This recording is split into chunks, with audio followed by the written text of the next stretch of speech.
Hello, my name is Dr. Joan Carlini and I'm a researcher and health consumer. Today we're talking about accepting help and I have two very special guests. I have Julia. Julia is a brain cancer survivor. Welcome. Thank you.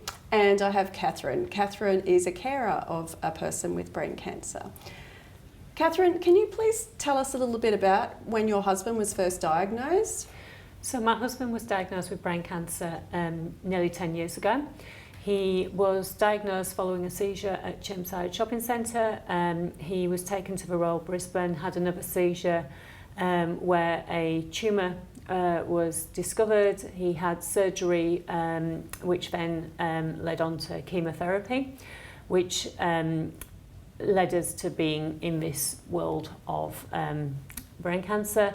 Obviously from there we ended into a whole new life and where we needed to start getting help.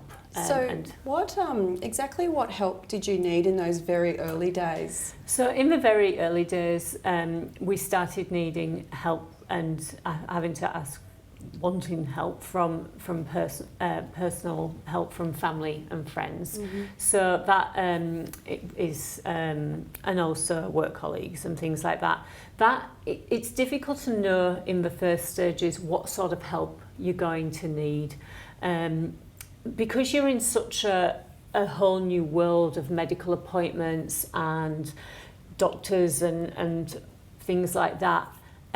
It's really difficult to focus. You get into survival mode, everything's a whole new experience and you're really not sure from minute to minute and day to day what's really happening, and you're trying to just function as best as you can. You do get, and people are wonderful, they say to you, you know, let us know what you need, but you really don't know what you need until it's right on top of you.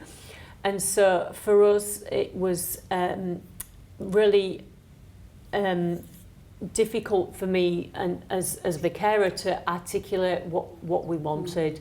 What was wonderful was when someone took that thought process from us and did that for us. So, for example, if someone like the school mums went and got groceries for us, and I needed to still get my daughter to school and back and still had to be a mum, so she still needed school lunches. You know, we still needed to have toothpaste and toilet rolls and the general groceries day to day.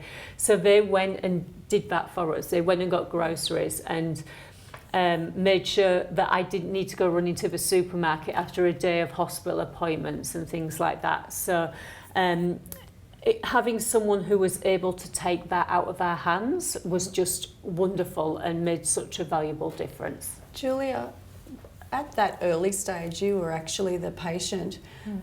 Did you experience needing help, or was that something that your husband or the carer took over, or what was your experience? We had 4 small children when I was first diagnosed, so life was pretty chaotic. For me it was very difficult because I couldn't do anything to help. I also didn't want to ask for help because it was embarrassing. And my husband didn't really want to ask for help either because he was trying to be, you know, the big strong husband who was looking after everything. But we did have people who would just say, if anybody wants to help, point them at me and I'll find things for them to do. Because there are things like, you know, my husband needed shirts to be ironed for work and I couldn't do it, but it's not something you're thinking about when you're having treatments and going for scans and doing the whole medical thing. It's not at the forefront of your mind. So having somebody else to advocate and organise those kinds of things for you is really helpful. How did that person step forward with that role? It was a friend of mine who's really quite pushy and bossy, which is handy because she saw that there was a problem there. You know, I was trying to get the kids to school and I couldn't get out of bed.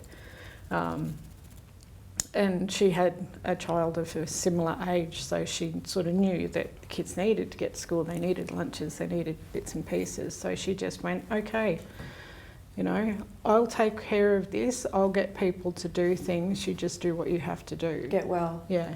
And so, Catherine, so after that initial period of getting that bit of personal help and getting those groceries, what happened next? What was the next stage? So that personal help is so important in those initial stages, but once you've sort of got into that sort of 6-month stage and things have started to settle down and you're not quite so raw, then it's really quite valuable if you can, or we found it valuable if you can touch into sort of more of a professional type services. So things like the Cancer Council, the Brain Tumour Alliance of Australia, things like that.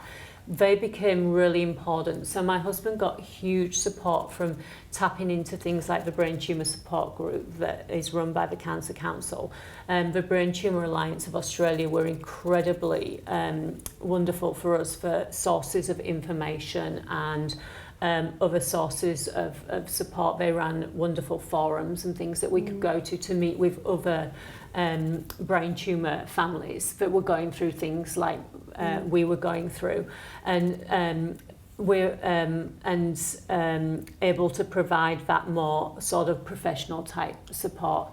Things like GPs as well, who were able to provide things like access to psychology appointments and other more sort of professional types of support to sort of bolster the support we were also getting from family and friends.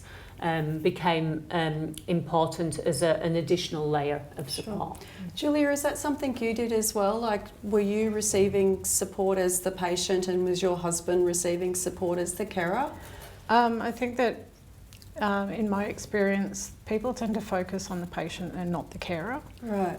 So everybody's worried about the patient. Are you going to be okay? What do you need? But they don't really look at the partner or the children or the rest of the family who are living with this as well. So it can be really difficult for carers to be able to access help when it's all primary aim at patients. Yeah, so Catherine, with that in mind, it sounds like you may be able to ask for help for your husband and your family, but were you able to ask for help for things that you needed? Look, I would agree with Julia. It was really common, you know, people would come to me and say, how's your husband, how are your children? But it was very rare that people would come to me and say, how are you going? And it can be lonely being a carer. And it's really important, and I didn't do this very well at all. And I ended up, you know, having to go to the GP and ask for care for myself. Sure. Because it becomes you've got to look after yourself as well as a carer, because if you don't look after yourself, then you can't look after the patient. Sure. I'll just wrap up now. Thank you both for coming in and sharing your very personal stories. So in conclusion, the first part is the early stages is to take care of the family, and later on to seek support from professional groups and the GP, and make sure you're taking care of yourself.